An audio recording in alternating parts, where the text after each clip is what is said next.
Guys আমরা একটা বাউল সাধককে পেয়ে গেছি, অডিশন নিচ্ছি তার। তোমার কি বক্তব্য বলো? নতুন বাউল সাধককে পছন্দ হয়েছে তারা আমাকে বলতে পারো। যারা গান শুনে পছন্দ, বছরে দুদিন মাসির বাড়ি এখানে এসে বসে আরতি হয়। ও জানি না, ও, ভুল আচ্ছা, করে বাঁচতে তো। তো বাউল সাধককে যদি পছন্দ হয়, গান শুনতে চাও, তো তাহলে লাইক কমেন্ট শেয়ার সাবস্ক্রাইব করে দিও। তাহলে এই বাউল সাধকের আরো অনেক গান শোনাবো তোমাদের। কমেন্ট করবে কিন্তু সবাই, ঠিক আছে? কমেন্ট না করলে কিন্তু আরে হবে না কোনো গান। বলে হরে কৃষ্ণ কৃষ্ণ কৃষ্ণ।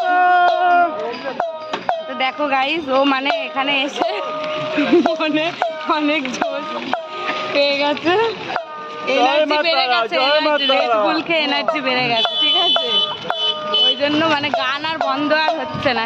হরে কৃষ্ণ। বাবু কোথায় আছে?